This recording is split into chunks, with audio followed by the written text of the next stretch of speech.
Good morning बच्चों, कैसे हो आप सभी। आशा करता हूँ कि आप सभी अच्छे होंगे अपने घरों पर। देखिए, मैं Munesh Kumar MSc BEd zoology और फिलहाल लेक्चरर हूँ, असिस्टेंट प्रोफेसर हूँ सौरभ कॉलेज खेड़ा में। अच्छा, आज हम पढ़ने जा रहे हैं सेकेंड यूनिट में प्लांट वाटर रिलेशंस। ये क्या है, प्लांट फिजियोलॉजी बात कर रहे हैं अपन। तो इसमें एक यूनिट है, पहला चैप्टर है 5 नंबर का 12th क्लास में, प्लांट वाटर रिलेशंस, पादप जल संबंध, इसकी बात कर रहे हैं अपन आज। अच्छा, तो देखिए वाटर से अपन जो चैप्टर है वो स्टार्ट हो रहा है। यहाँ पे हम सबको पता है कि जो जल है वह जल कितना इम्पोर्टेंट है।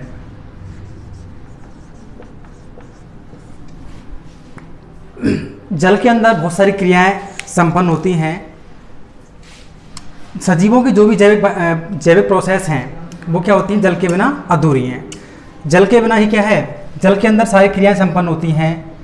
अच्छा, तो जो लिविंग सेल्स होती है उस लिविंग सेल्स के अंदर क्या होता है, जो भी लिविंग सेल्स है उस लिविंग सेल्स में सजीवों की जो बायोलॉजिकल प्रोसेस हैं वो क्या होती हैं, इसमें संपन्न होती है। अब यहाँ कुछ हम पढ़ने जा रहे हैं, जल की कुछ प्रॉपर्टीज पढ़ रहे हैं। पहली है प्रॉपर्टीज ऑफ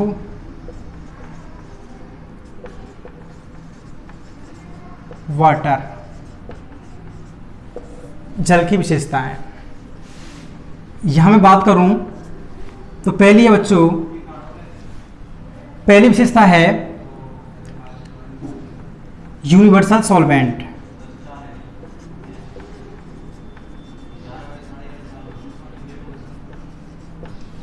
सार्वत्रिक विलायक, अर्थात जल क्या है, एक सार्वत्रिक विलायक है।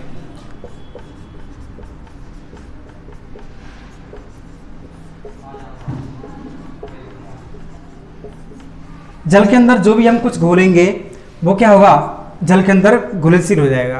तो ये क्या है बच्चों, एक यूनिवर्सल सॉल्वेंट की तरह कार्य करता है। दूसरा है बच्चों, जल के अंदर क्या होती है, हाइड्रोजन बॉन्डिंग होती है।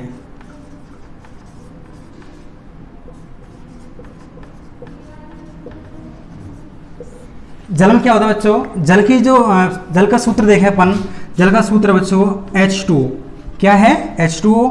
और इस H2O को अपन थोड़ा सा खोल दें तो देखो H2 और O, ये वाले H। तो ये जो वो है, ये दोनों ये क्या है, हाइड्रोजन बॉन्ड्स। क्या है ये, हाइड्रोजन बॉन्डिंग। हाइड्रोजन बॉन्डिंग बात कर रहे हैं।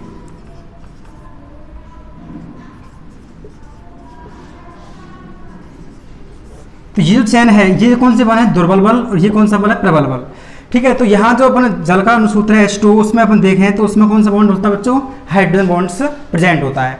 तो जल की जो चैन है उसमें क्या है, यूनिवर्सल सॉल्वेंट है, एक सार्वत्रिक विलायक है, और क्या है बच्चों, हाइड्रोजन बॉन्ड्स है।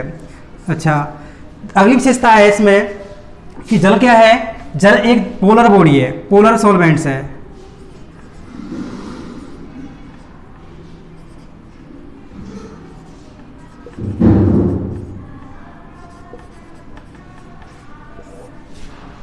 ध्रुवीय प्रकृति, जल की अगली विशेषता क्या है, ध्रुवीय प्रकृति। अर्थात इसमें क्या है, जो जल है, जल को अपन तोड़ें H2O तो ये क्या होता है, HOH नेगेटिव प्लस H धनायन उसमें टूट जाता है ना। तो ये जो अर्थात आयन में टूट जाता है। दोनों पदार्थ है यहाँ पे, प्लस भी है और माइनस चार्ज भी है। तो इस क्या हुआ, इसकी प्रकृति कैसी हुई, पोलर सब्सटेंस है।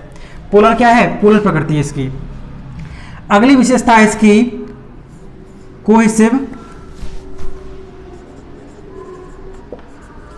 And adhesive forces. जल के अंदर ससंजन और आसंजक बल प्रेजेंट होता है। ये क्या है, ससंजक आसंजक।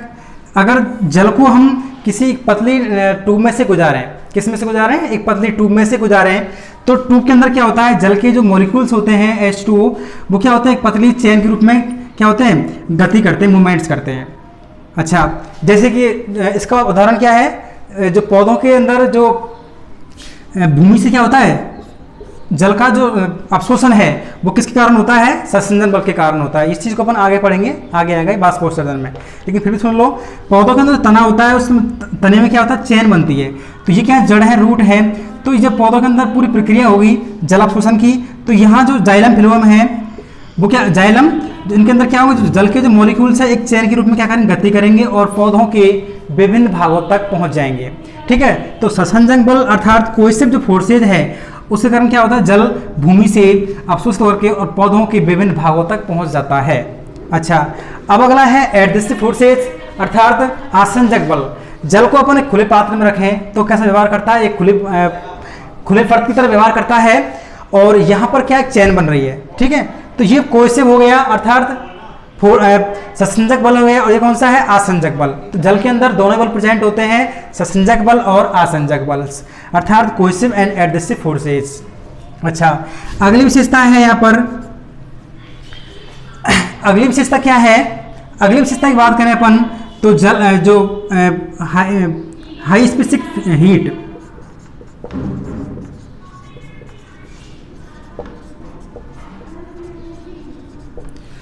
उच्च विशिष्ट ऊष्मा अर्थात हाई स्पेसिफिक हीट, जल को अपन गर्म करते जाएं तो क्या होगा, एक अवस्था ऐसी आएगी कि जल का जो तापमान है वो कितना हो जाएगा, 100 डिग्री सेंटीग्रेड हो जाएगा। तब इस ताप पर क्या होगा, जल भाप बनकर उबलने लगेगा, और उस जल के अंदर क्या होगा, एक हाई स्पेसिफिक हीट प्रेजेंट होगी। क्या होगी, एक हाई स्पेसिफिक हीट प्रेजेंट होगी, जिससे क्या होगा, जल भाप बनकर उड़ने लगेगा। तो वो जो हाई स्पेसिफिक हीट है उससे क्या एक एनर्जी की तरह कार्य करता है। जो हीट बनी जल के अंदर क्या है, वो एनर्जी है, तभी तो क्या हो, हाई स्पेसिफिक हीट है। और इसी का उपयोग करते हुए जेम्स वाट ने क्या बनाया था, भाप का इंजन बनाया था। अच्छा, तो हम कह सकते हैं कि यहाँ पर जो हीट है ये क्या है, हाई स्पेसिफिक हीट जनरेट होती है। अच्छा, अगली जो बात करें अपन, अगली जो जल की प्रॉपर्टीज है वो क्या है बच्चों, डाई इलेक्ट्रिक स्थिरांक, dielectric constant. Dielectric constant क्या मतलब क्या है कि जो जल के अंदर क्या है, जल को अपन तोड़ रहे हैं, इसका क्या करें, आयनीकरण कर रहे हैं, तो क्या होता है, जल OH negative plus H positive में टूट जाता है। तो इसको अपन एक, ये जो कांस्टेंट है इसको अपन K के द्वारा क्या करते हैं, शो करते हैं। तो ये क्या होता है, ये OH positive plus H negative बटे H2O। तो ये जो इसको अपन ने दिखाया, ये क्या बच्चों, ये क्या है, इसमें दोनों को दिखाने अपन, तो जो K है उसको कह सकते हैं अपन डाई इलेक्ट्रिक कांस्टेंट। क्या कह सकते हैं, डाई इलेक्ट्रिक कांस्टेंट के रूप में इसको अपन कह सकते हैं। ठीक है, तो जल हुआ, जल की पहली विशेषता क्या हुई, यूनिवर्सल सॉल्वेंट है। दूसरी क्या है, हाइड्रोजन बॉन्डिंग इसके अंदर प्रेजेंट होती है, अर्थात जल के अंदर सब कुछ समा सकता है, सब कुछ घुल सकता है। और दूसरी विशेषता है हाइड्रोजन बॉन्डिंग की, हाइड्रोजन बॉन्ड ये प्रेजेंट होता है, जैसा कि आपको दिखाया मैंने यहाँ पर, ये क्या है, हाइड्रोजन बॉन्ड्स हैं। ध्रुवल बॉन्ड्स और प्रबल बॉन्ड्स प्रेजेंट होते हैं, अर्थात अंतराणुक बल और आणविक बल।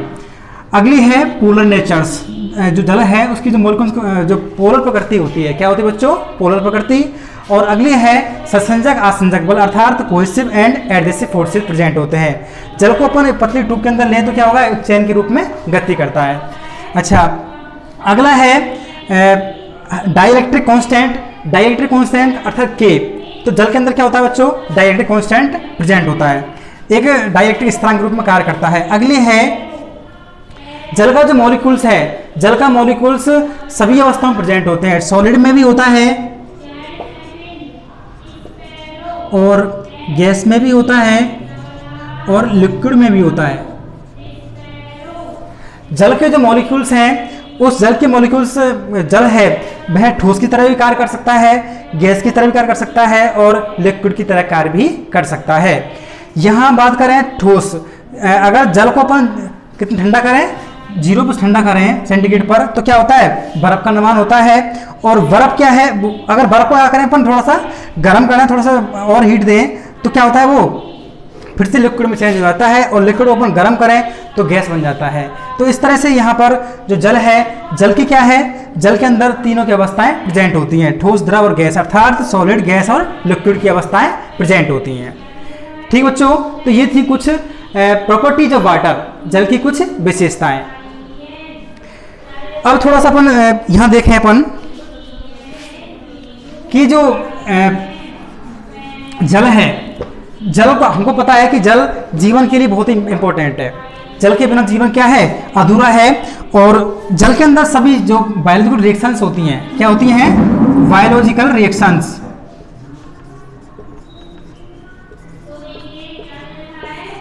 जैविक क्रियाएं, तो जैविक जो क्रियाएं होती हैं कहाँ होती हैं, सब क्या होती है, जल के जो जल है उसके अंदर संपन्न होती हैं। अच्छा, जो अगली विशेषता है, जो जल है, कोशिका के अंदर जो जल है वो क्या करता है, एक शब्द है प्रोटोप्लाज्म। प्रोटोप्लाज्म, अभी आप सोच रहे हो ये क्या चीज है, देखो प्रोटोप्लाज्म बोलते हैं हिंदी में जीव द्रव्य। कोई भी सेल्स है, इसमें क्या है, इसमें क्या है, न्यूक्लियस है, क्या है, केंद्रक है, न्यूक्लियस है। और न्यूक्लियस की बात करें अपन तो इसमें क्या है, न्यूक्लियोप्लाज्म है, इसके अंदर क्या है, साइटोप्लाज्म है, ये क्या है, साइटोप्लाज्म, ये क्या है, न्यूक्लियोप्लाज्म। अच्छा, जब अपन इसको जो न्यूक्लियोप्लाज्म है, ये क्या है, इसकी न्यूक्लियर मेम्ब्रेन, ये क्या है बच्चों, न्यूक्लियर मेम्ब्रेन। इस न्यूक्लियर मेम्ब्रेन को अपन हटा दें, क्या कर दें, हटा दें, तब इसे बोलते हैं बच्चों प्रोटोप्लाज्म। क्या बोलेंगे इसको बच्चों, प्रोटोप्लाज्म। तो यहाँ पर जो जीव द्रव्य है, वह जीव द्रव्य किससे प्रभावित होता है, जल जीव द्रव्य के द्वारा क्या होता है, प्रभावित होता है। तो यहाँ जल की कुछ विशेषताएं या फिर जो प्रोटोप्लाज्म है वह कुछ रिएक्शंस, कुछ अभिक्रियाओं से क्या होता है, प्रभावित होता है, जो कुछ इस प्रकार हैं। पहली बात करें अपन,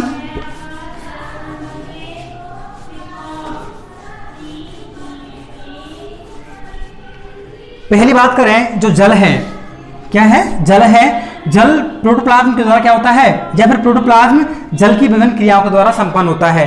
ठीक है, तो पहली कुछ रिएक्शंस हैं जैसे कि डिफ्यूजन, हिंदी में कहें इसको, हिंदी में कह सकते हैं इसको क्या, विसरण, क्या कह सकते हैं इसको, विसरण, परासरण है। और इसके अलावा है दूसरा ऑस्मोसिस, पारगम्यता, है ना। और अगली विशेषता है इसकी डिफ्यूजन है, ऑस्मोसिस है, और एक और है डिफ्यूजन है, ऑस्मोसिस है, और इसके अलावा इम्बिबिटेशंस,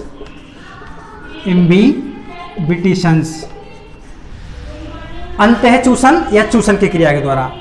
और अगली विशेषता अपन बात करें, अपन थोड़ी सी देखें अपन, तो डिफ्यूजन है अर्थात विस्तरण है, ऑस्मोसिस है, परासरण है, और इम्बिबिटेशंस है, आदि कुछ रिएक्शंस हैं। और एक और है परमेबिलिटी,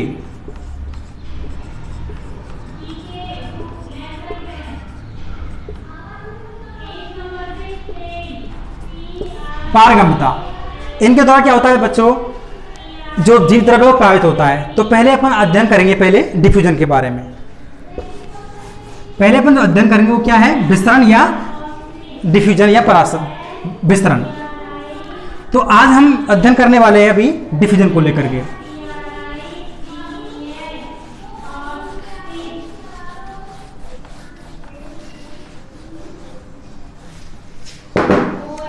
तो पहला टॉपिक आता है जिससे क्या होता है, जो प्रोटोप्लाज्म है उससे प्रभावित होता है।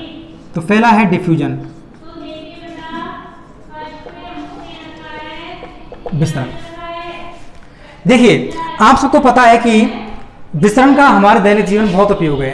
इसको अपन ऐसे समझें कि एक अपना जो रूम है, उस रूम में एक इत्र की बोतल खोल दें, या सेंट खोल दें, या कुछ और पदार्थ खोल दें। अपन उसमें सेंट की या इत्र की अगर या अमोनिया की बोतल खोल दें, ढक्कन खोल दें, तो क्या होता है, धीरे धीरे उस कोने का जो वो है एरिया, उसमें क्या होता है, जो उनकी गंध है, अमोनिया गंध या फिर सेंट की गंध या इत्र की गंध पूरे कमरे के अंदर फैल जाती है। ऐसा क्यों हुआ, किसके कारण हुआ बच्चों, डिफ्यूजन के कारण हुआ, विस्तरण के कारण हुआ। किसके कारण हुआ, विस्तरण के कारण। ठीक है, जो डिफ्यूजन है उसको अपन अर्थात पदार्थों के जो अणु होते हैं, पदार्थों के जो मॉलिक्यूल्स होते हैं, वह मॉलिक्यूल्स हाई कंसंट्रेट से और लो कंसंट्रेट क्या करते हैं, मूवमेंट्स करते हैं। तो पदार्थों के जो अणु होते हैं, मॉलिक्यूल्स होते हैं, पदार्थों के अणु अपने अधिक कंसंट्रेशन से, अधिक सांद्रता बोल सकते हैं इसको,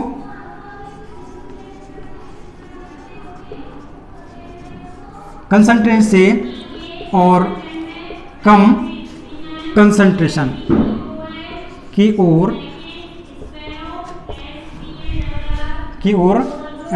गति करना क्या कहलाता है? विसरण कहलाता है।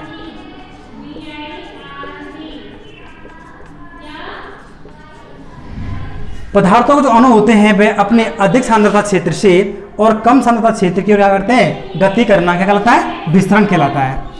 यहाँ अपन ये से क्या हुई? परिभाषा हो गई, इसकी डेफिनेशन हुई। पदार्थों के जो मॉलिक्यूल्स हैं अपने अधिक कंसंट्रेशन क्षेत्र से, अधिक सांद्रता क्षेत्र से और कम सांद्रता क्षेत्र की ओर क्या करते हैं? गति करते हैं। इसे क्या कहते हैं? विसरण कहते हैं। अच्छा, तो विसरण है, इसके द्वारा बहुत सी घटनाएं घटित होती हैं। क्या होती हैं? बहुत सी घटनाएं घटित होती हैं। इसको अपन बाद में लिखेंगे, लेकिन बात सुने आगे। जो विसरण की क्रिया है, विसरण की क्रिया के बाद, विसरण की जो क्रिया होती है प्रकृति में ऑटोमेटिक क्या होती है? घटित होती है, जिनका क्या है? पौधों के लिए भी महत्व है और हम सब के लिए भी महत्व है। ठीक है, तो पहले अपन बात कर रहे हैं कि जो पदार्थों के अणु होते हैं वह क्या होते हैं? अधिक सांद्रता क्षेत्र से और कम सांद्रता क्षेत्र की ओर क्या करते हैं? गति करते हैं।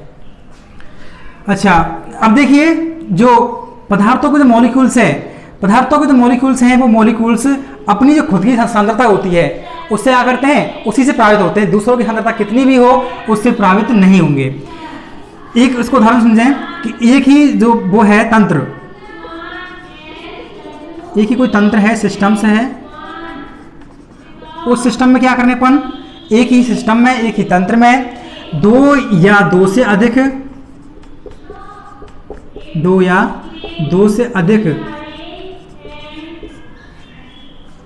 अणु, एक ही तंत्र में उपस्थित दो या दो से अधिक अणुओं का विसरण,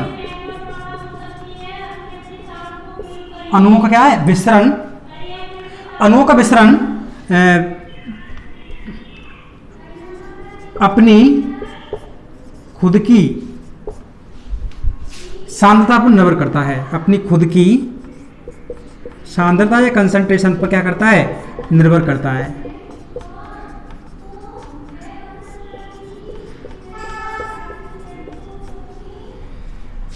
चाहे दूसरी सांद्रता कितनी हो उससे मतलब नहीं है, लेकिन खुद का सांद्रता कितनी है उस पर क्या होता है? वो तंत्र डिपेंड करता है कि एक ही तंत्र में उपस्थित दो या दो से अधिक अणुओं का विसरण अपनी खुद की सांद्रता पर क्या करता है? डिपेंड करता है। इसको क्या समझें? एग्जाम्पल समझें कि अपन क्या करें? चीनी की सांद्रता लें। चीनी का क्या है? चीनी का एक बनाएं, घोल बनाएं, उसमें क्या है? उसकी सांद्रता अधिक ले रहे हैं अपन। तो चीनी की जो सांद्रता है, चीनी का घोल सॉल्यूशन बनाएं, और क्या है? पानी का घोल है, पानी का विलयन है। अच्छा, चीनी का जो घोल है और पानी का जो घोल है, पानी का विलयन हो सकते हैं अपन, तो इसको अपन मिलाएं एक पात्र में। तो यहाँ चीनी का जो घोल वो क्या है? उनकी सांद्रता क्या है? अधिक है। इनकी थोड़ी सी कम ही है, इसमें कुछ नहीं मिला है, मतलब प्योर पानी है। तो चीनी का जो घोल है अर्थात सांद्रता उसकी अधिक है। तो जब उनको एक ही तंत्र में लेंगे, एक ही पात्र में लेंगे, क्या होगा बच्चों? तो चीनी के जो मॉलिक्यूल्स हैं वो तो क्या करेंगे? जल की तरफ गति करेंगे। और जो पानी के अणु मॉलिक्यूल्स हैं वो क्या होंगे? चीनी की तरफ गति करेंगे। चीनी की जो वो है शुगर है उसके ऊपर क्या है? गति करेंगे।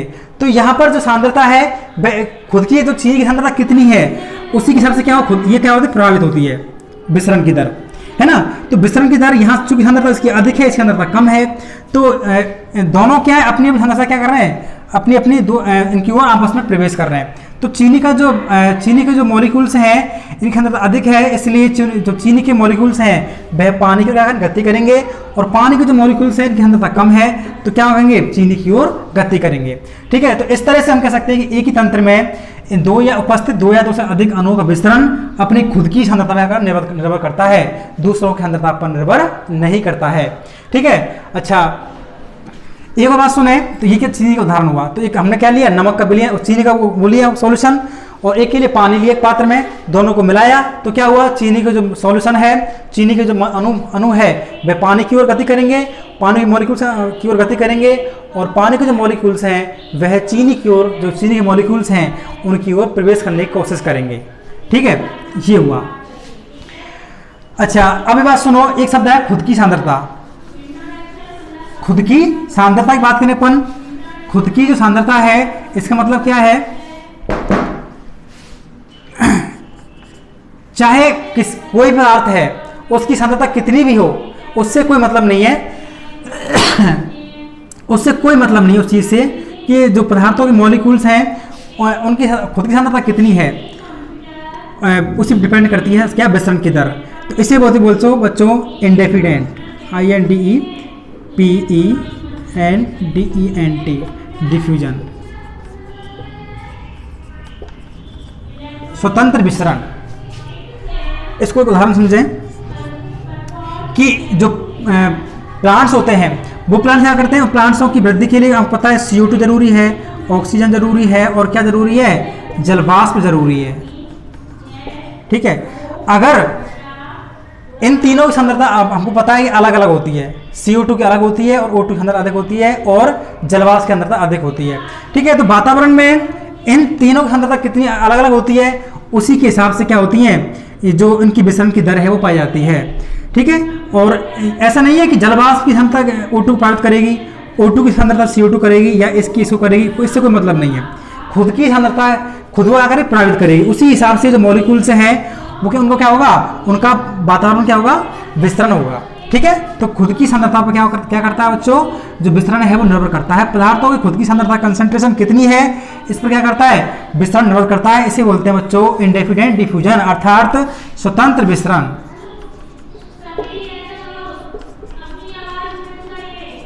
स्वतंत्र विसरण बोलेंगे इसको। ठीक है, तो पदार्थों की सांद्रता खुद की कितनी है, इसी को देखते हुए पदार्थों के जो अणु होते हैं उनकी जो विसरण की दर है वो क्या करती है, प्रभावित होती है ना। तो इसे बोलते हैं स्वतंत्र विसरण। एक उदाहरण दिया था हमने कि पौधों की वृद्धि के लिए जल, CO2 और ऑक्सीजन, जलवाष्प जरूरी है, तो इनकी सांद्रता कितनी है उसी हिसाब से जो विसरण की दर है वो क्या होगी, निर्भर करती है। इसे बोलते हैं क्या, स्वतंत्र विसरण, या स्वतंत्र विसरण की बात करें। अच्छा, अब इसके बारे में देखें तो इसके क्या देखा हमने, स्वतंत्र विसरण या फिर विसरण किसे कहते हैं, विसरण पदार्थों के अणुओं का अपने अधिक सांद्रता क्षेत्र से और कम सांद्रता क्षेत्र की ओर गति करना क्या कहलाता है, विसरण कहलाता है। ठीक है, और एक उदाहरण देता हमने कि एक कोने में क्या खोल दें, सेंट खोल दें, इत्र खोल दें, आदि खोल दें, अमोनिया की बोतल खोल दें, तो क्या होगा, या फिर एक वो है कॉपर सल्फेट CuSO4। अगर कॉपर सल्फेट के जो क्रिस्टल हैं उनको अपन क्या करें, किसी पानी में घोलें, किसमें घोलें बेटा, पानी में घोलें, तो क्या होगा कि जो कॉपर सल्फेट के जो क्रिस्टल्स हैं वह पानी में घुल जाएंगे, और घुल कर क्या होंगे, घुल करके और कहाँ पहुंच जाएंगे, वो पानी के जो मॉलिक्यूल्स हैं उसमें प्रवेश कर जाएंगे, और पानी का जो रंग है नीला रंग हो जाएगा। कैसा हो जाएगा बेटा, नीला रंग हो जाएगा, उसका नीला ब्लू रंग हो जाएगा। ठीक है, ऐसा क्यों हुआ, क्योंकि इस क्रिस्टल से जो पानी के जो प्रत्येक मॉलिक्यूल्स हैं, पदार्थों अणु होते हैं, पदार्थों के जो अणु उनमें क्या होती है बेटा, उनमें होती है काइनेटिक एनर्जी। क्या होती है उनमें, काइनेटिक एनर्जी होती है। उस एनर्जी के कारण क्या होते हैं, उस एनर्जी कारण क्या होता है, पदार्थों के जो मॉलिक्यूल्स हैं वह क्या करते हैं, गति करते रहते हैं, है ना। ठीक है, जो कॉपर सल्फेट जो क्रिस्टल थे, उस क्रिस्टल को जो स्पेस मिला पानी के अंदर, मॉलिक्यूल्स के अंदर, उसी से क्या करेंगे, ये गति कर जाएंगे, है ना। और गति करके क्या हो जाएगा, ये पूरे क्रिस्टल पानी के अंदर फैल जाएगा और पानी का रंग कैसा हो जाएगा, नीला रंग हो जाएगा। ठीक है, तो इस तरह से जो पदार्थों के अणु होते हैं, जहां उनको जो स्पेस मिलता है, अर्थात पदार्थों के अणु के अंदर क्या होती है, काइनेटिक एनर्जी होती है, गतिज ऊर्जा होती है। इसे करके क्या करते हैं, पदार्थों के अणु गति करते हैं और क्रिस्टल का रंग कैसा होता है, नीला हो जाता है। अच्छा, अब बात करें अपन कि विसरण की क्रिया होती है। विसरण की क्रिया कुछ कारकों के द्वारा क्या होती है, प्रभावित होती है। तो कुछ फैक्टर्स हैं उन फैक्टर को देखते हुए क्या होता है कि जो विसरण की क्रिया होती है वो क्या होती है, प्रभावित होती है। तो अफेक्टिंग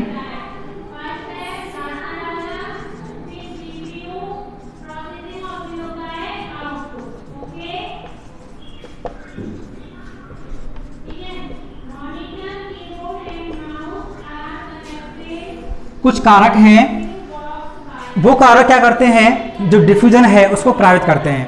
पहला अपन कारक ले रहे हैं बेटा टेम्परेचर।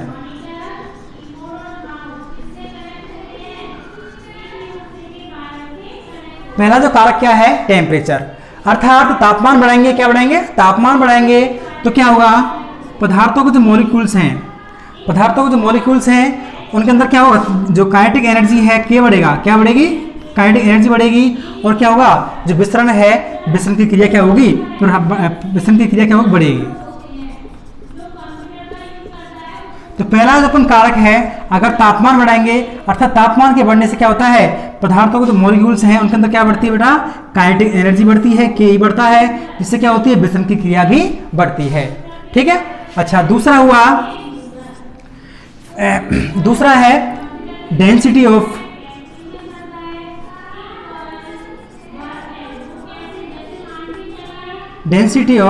Diffusing particles.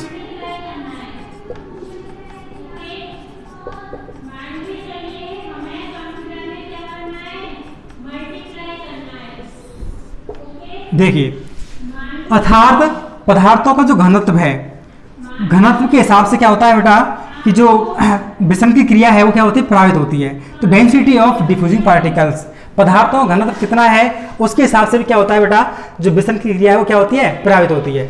तो अर्थात इसका एक संबंध है, तो विसरण की दर है, रेट है, rate of diffusing,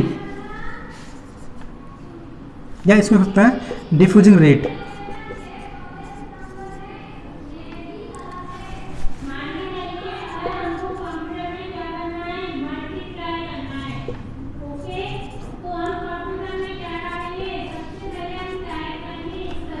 one upon under root D, जो विसरण की दर है आर है, वो क्या होती है, वह क्या होता है, one upon under root D. अर्थात आर का मान कब बढ़ेगा, जब क्या होगा, डी का मान कम बढ़ेगा, डी का मान कम होगा। अर्थात जो विसरण की क्रिया होती है, विसरण की क्रिया, पदार्थों का जो घनत्व होते हैं, पदार्थों का अणु घनत्व, उनके वर्गमूल की क्या होती है, व्युत्क्रमणपाती होती है।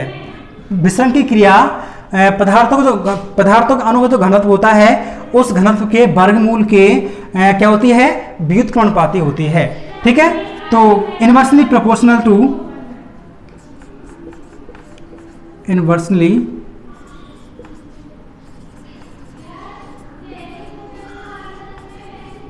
प्रोपोर्शनल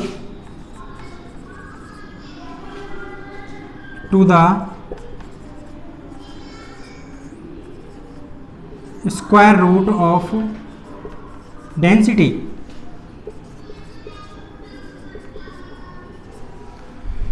ठीक है। तो inversely proportional to the square root of the density, अर्थात तो पदार्थों के जो मॉलिक्यूल्स होते हैं उनकी जो विसरण की दर होती है, आर होती है, वह पदार्थों का जो घनत्व होता है, पदार्थों के जो मॉलिक्यूल्स जो घनत्व होता है उससे क्या है, व्युत्क्रमणपाती है। ठीक है। Inversely proportional to the square root of the density. ठीक है। तो नंबर दूसरा क्या हुआ, अर्थात हम कह सकते हैं कि अगर पदार्थों का जो घनत्व ज्यादा है, पदार्थों का जो मॉलिक्यूल्स हैं, अगर मॉलिक्यूल्स का क्या होगा, घनत्व ज्यादा होगा, डी का मान अधिक होगा, तो क्या होगा, रेट विसरण की दर क्या होगी, कम होगी। ठीक है। तो मॉलिक्यूल्स का जो घनत्व है डी होगा, तो क्या होगा, आर का मान कम होगा। अगर आर का मान क्या होगा, डी का मान कम होगा, अगर डी का मान कम होगा तो क्या होगा, आर का मान बढ़ेगा। ठीक है। इस तरह से हम कह सकते हैं कि जो डिफ्यूजिंग रेट है वह, अगर जिस पदार्थ के मॉलिक्यूल्स होते हैं उसका घनत्व ज़्यादा है, जिस गैस का घनत्व ज़्यादा है, उसका क्या होगा बेटा, उसका जो विसरण की दर क्या होगी, सबसे कम होगी। ठीक है। ये संबंध है। तो डी का मान बढ़ेगा तो क्या होगा, आर का मान घटेगा, और डी का मान घटेगा तो आर का मान क्या होगा, बढ़ेगा। अच्छा, तीसरा है, तीसरा जो कारक है वो क्या है बेटा,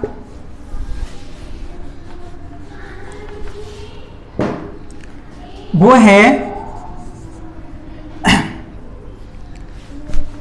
विसरण की दर, विसरण की या पदार्थों की सांद्रता, ये कह सकते हैं पदार्थों की सांद्रता, कंसंट्रेशन।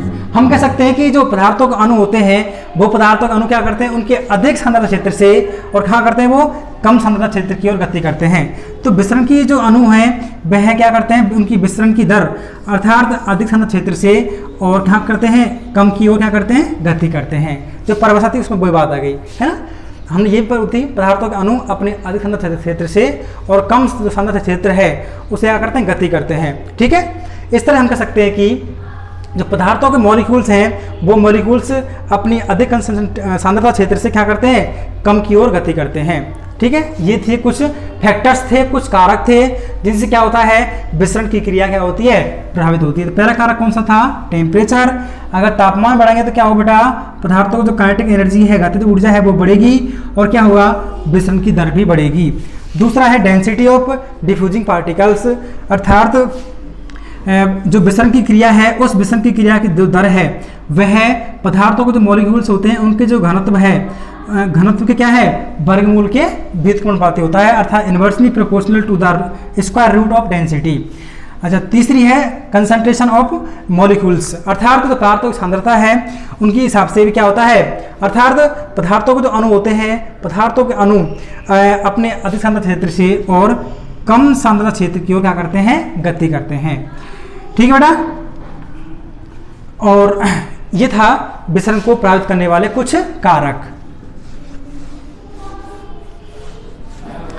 अब देखें अपन कुछ इंपॉर्टेंस देखें, इसको कुछ महत्व देखें कि विसरण की क्रिया पौधों के लिए क्यों महत्वपूर्ण है। जो विसरण की क्रिया है, विसरण की क्रिया पौधों के लिए क्यों महत्वपूर्ण है। ठीक है, तो importancy of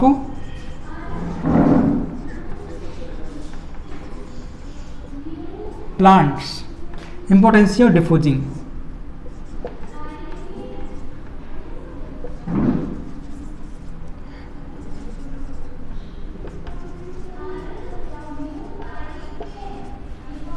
इंपोर्टेंसी of diffusing of the plants. हम कह सकते हैं कि जो पौधों के लिए यहां पर बात चल रही है तो पौधों के लिए विशेष महत्व है। आपको पता है कि वातावरण में क्या है, प्लांट्स है और प्लांट्स को जीवित रहने के लिए क्या जरूरी है, O2 और CO2 की जो क्रिया है वो आवश्यक होती है ना। CO2 के बिना जो उनमें फोटोसिंथेसिस क्रिया होती है वो नहीं हो पाएगी।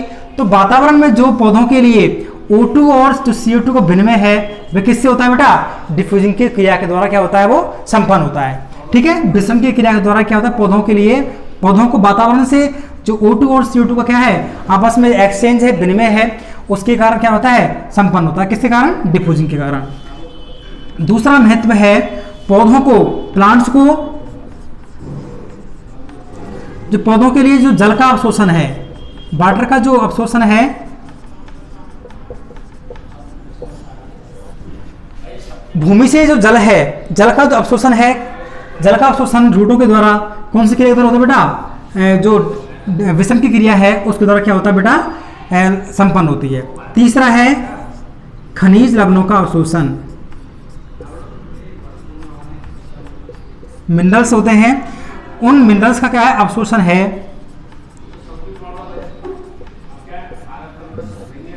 खनिज लवणों का जो अवशोषण है उस अवशोषण के द्वारा क्या होता है बेटा, जो डिफ्यूजन की क्रिया होती है उसके कारण क्या होता है, जो फिक्स जो पार्टिकल्स होते हैं, किसको मतलब अवशोषण करना है, किसको अवशोषण नहीं करना है ना। तो एक तरह से सेलेक्टिवली जो चयनात्मक कार्य होता है वह किसके द्वारा होता है, डिफ्यूजिंग की क्रिया के द्वारा यहाँ संपन्न होता है। ठीक है, तो ये पहला महत्व क्या था, पौधों को वातावरण से O2 और CO2 का क्या विनिमय करना, अवशोषण होना। दूसरा है प्लांट्स का भूमि से क्या करना, जल का अवशोषण करना। तीसरा है खनिज लवणों क्या करना, अवशोषण करना। तो इन तीन क्रियाओं के कारण क्या जो डिफ्यूजिंग की क्रिया होती है, विसरण की क्रिया होती है, उनका क्या है, पौधों के लिए विशेष महत्व है। एक और ले लेते हैं सर।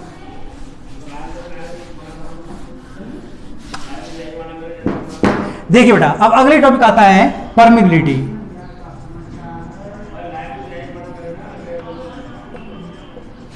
पारगम्यता बोल सकते हैं इसको अपन।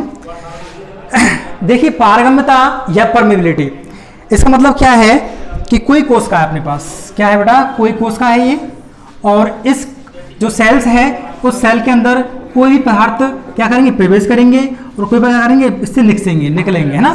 तो किसी भी पदार्थों का किसी भी कोशिका के अंदर प्रवेश की क्रिया और निकास की क्रिया कोशिका झिल्ली के एक विशेष गुण के द्वारा क्या होता है, प्रभावित होता है।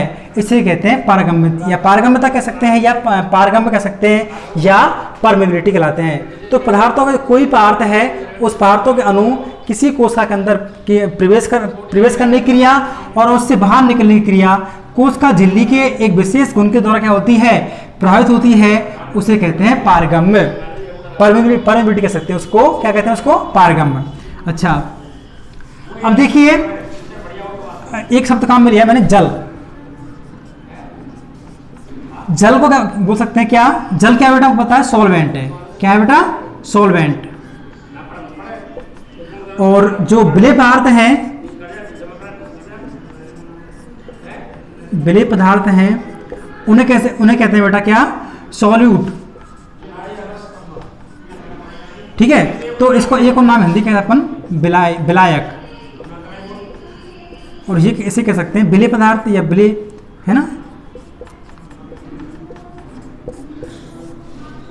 देखिए जो जल के अणु होते हैं, जल के अणु अर्थात जल क्या है, विलायक की तरह कार्य करता है, और जल के अंदर जो पदार्थ घुल रहा है वो क्या है, विलेय है, सॉल्यूट है। तो जल क्या है, सॉल्वेंट, और जो कोई पदार्थ उसके अंदर घुल रहा है अर्थात चीनी है, नमक है, वो क्या है, सॉल्यूट है। ठीक है, तो अब इसको अपन थोड़ा जोड़ा यहाँ से। तो मैंने आपको बताया याद, जब मैं बात कर रहा हूँ जल की, किसकी, जल की, तो मतलब बात कर रहा हूँ किसकी, विलायक की। और जब बात कर रहा हूँ किसकी, विलेय पदार्थ की, अर्थात किसकी बात कर रहा हूँ मैं, सॉल्यूट की या विलेय पदार्थ की बात कर रहा हूँ, है ना। तो देखिए, तो कोशिका झिल्ली ऐसी कोशिका होती है, देखिए कोशिका भित्ति के अंदर क्या होता है कि विलेय अर्थात सॉल्यूट और सॉल्वेंट, वह परत, वह लेयर जिसके द्वारा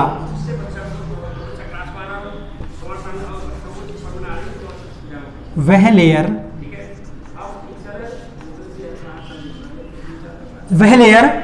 जिससे होकर के वह लेयर जो सॉल्यूट या सॉल्वेंट एवं सॉल्यूट दोनों के लिए क्या होती है, पारगम्य होती है।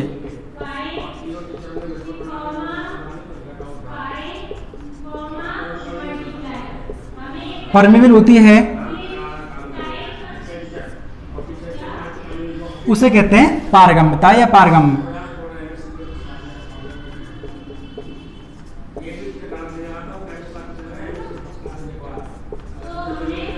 जैसे कि इसका उदाहरण है बेटा कोशिका भित्ति, सेल वॉल। देखिए पौधों के अंदर एक खास विशेषता होती है, उनकी झिल्ली है, कोशिका झिल्ली, है ना। और हमारे अंदर क्या है, सेल मेम्ब्रेन कह सकते हैं, और या कह सकते हैं प्लाज्मा मेम्ब्रेन। तो सेल वॉल किसमें होती है, सिर्फ प्लांट्स में होती है। जो सेल वॉल है वह उनके अंदर एक परत, ऐसी लेयर जो कि सॉल्वेंट अर्थात जल, सॉल्यूट मतलब कोई विलेय पदार्थ, सॉल्वेंट एवं सॉल्यूट के लिए दोनों में क्या है, पारगम्य होती है। क्या होती है बेटा, पारगम्य होती है, उसे बोलते हैं क्या, पारगम्य कहलाती है। और इसे बोलते हैं, इसका उदाहरण क्या है, सेल वॉल, उसका भित्ति। तो वह परत जो सॉल्वेंट तथा सॉल्यूट दोनों के लिए क्या होती है, अधिक पारगम्य होती है, उसे कहते हैं क्या, पारगम्य कहते हैं, या पारगम्यता या परमेबिलिटी कहलाते हैं। तो उदाहरण क्या है इसका, सेल वॉल। अच्छा, अब देखिए वह परत या वह लेयर जो सॉल्यूट के लिए तो या सॉल्वेंट के लिए तो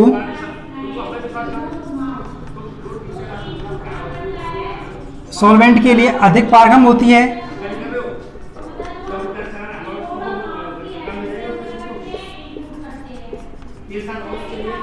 लेकिन सॉल्यूट के लिए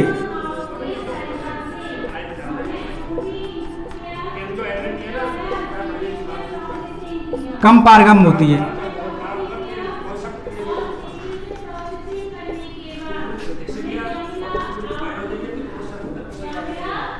वह लेयर जो कि सॉल्वेंट के लिए अधिक पारगम्य होती है, लेकिन सॉल्ट के लिए क्या होती है, कम पारगम्य होती है। इसे क्या कहते हैं, इसे कहते हैं क्या, विभेदात्मक या चयनात्मक इसे कहते हैं क्या, चयनात्मक या विभेदात्मक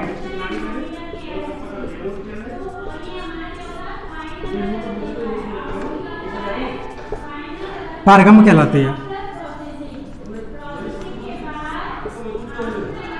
जैसे इसका उदाहरण क्या है, सेल मेम्ब्रेन।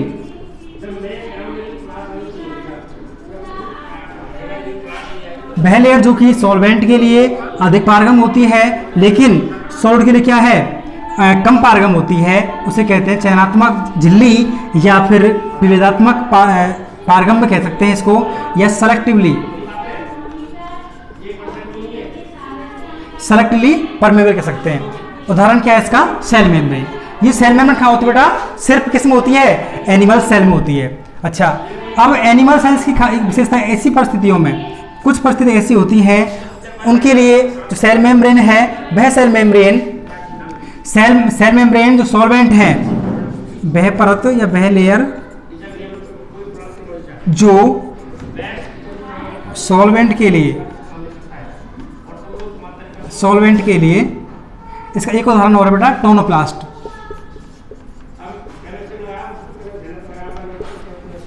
टोनोप्लास्ट कह सकते हैं बेटा, ये रिक्त का है, क्या है, रिक्त का झिल्ली एक विशेष आवरण के द्वारा क्या होती है, घिरी होती है, उसे क्या कहते हैं, टोनोप्लास्ट कहते हैं ना। तो टोनोप्लास्ट भी है क्या, चयनात्मक पारगम और या विभेदात्मक पारगम, और एक उदाहरण सा क्या है, सेल मेम्ब्रेन। तो दोनों क्या है इसके उदाहरण है, किसके, सेलेक्टिवली परमेबल के। अच्छा, तो वह लेयर जो कि सॉल्वेंट के लिए तो पारगम होती है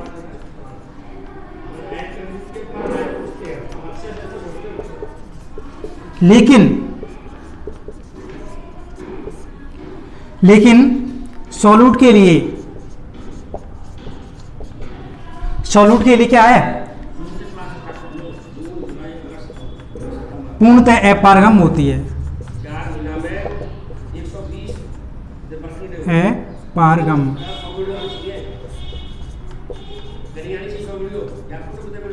इसका उदाहरण वही है, सेल मेम्ब्रेन। एग्जाम्पल क्या है इसका,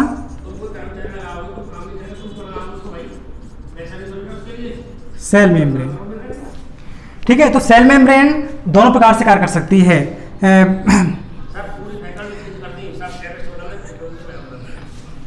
दोनों प्रकार से कार्य कर सकती है। वह लेयर जो कि सॉल्यूट के लिए तो क्या है, पूर्णतः अपारगम होती है, इसे कहते हैं क्या, अर्धपारगम या सेमी परमेबल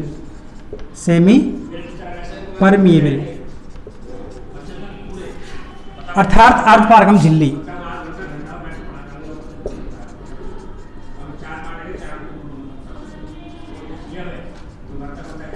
ठीक है, तो वह परत जो कि सॉल्वेंट के लिए क्या है, पारगम होती है, लेकिन जो सॉल्यूट है, विलेय पदार्थ है, उनके लिए क्या है, पूर्णतः अपारगम होती है, उसे क्या कहते हैं, सेमी परमेबल या अर्धपारगम झिल्ली। तो हम कह सकते हैं कि जो सेल मेम्ब्रेन है या प्लाज्मा मेम्ब्रेन है, वह एक तरह से एक तो सेलेक्टिव परमेबल और सेमी परमेबल दोनों की तरह क्या कर सकती है, व्यवहार कर सकती है। ठीक है, तो वह लेयर जो सॉल्वेंट और सॉल्यूट दोनों के लिए क्या होती है, पारगम होती है, जिनसे पदार्थ आ जा सकते हैं, उसे क्या कहते हैं, पारगम कह सकते हैं। उदाहरण क्या है इसका, सेल बार। ठीक है, अगली बात करें, वह लेयर जो सॉल्वेंट के लिए तो क्या है, अधिक पारगम, इससे सॉल्वेंट अधिक मात्रा में गुजर रहे हैं, लेकिन जो सॉल्यूट है वह कम मात्रा में गुजर रहा है, कम पारगम होती है, उसे क्या कहते हैं, चयनात्मक या सेलेक्टिवली या विभेदात्मक या डिफरेंशियली क्या होती है, पारगम होती है। इसका उदाहरण क्या है, सेल मेम्ब्रेन, और दूसरा है टोनोप्लास्ट। टोनोप्लास्ट क्या है, जो रिक्तिका होती है, रिक्तिका एक विशेष आवरण द्वारा क्या होती है, घिरी होती है, इसे क्या कहते हैं, टोनोप्लास्ट। तो टोनोप्लास्ट और सेल मेम्ब्रेन दोनों क्या है बेटा, चयनात्मक झिल्ली है, विभेदात्मक झिल्ली है, पारगम है। अच्छा, और जो कोशिका झिल्ली है, वह उन्हीं कुछ परिस्थितियों में ऐसी पर कार्य कर पाती है कि जो कि वह लेयर जो कि सॉल्वेंट के लिए क्या होती है, पारगम होती है, लेकिन जो सॉल्यूट है उसके लिए क्या होती है, पूर्णतः अपारगम होती है, इसे क्या कहते हैं, अर्धपारगम झिल्ली, या क्या कहते हैं इसको, सेमी परमेबल कह सकते हैं। और एक और उसमें बात रह गई है कि वह लेयर जो दोनों के लिए क्या है, अपारगम, सॉल्वेंट एंड सॉल्यूट दोनों के लिए क्या है, अपारगम है।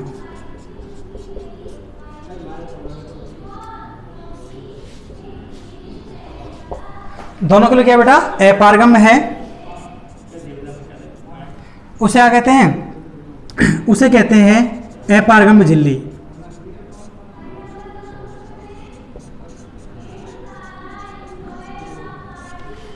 अपारगम झिल्ली अर्थात इम्परमीबल मेम्ब्रेन। ठीक है, इसका उदाहरण क्या हो जाएगा,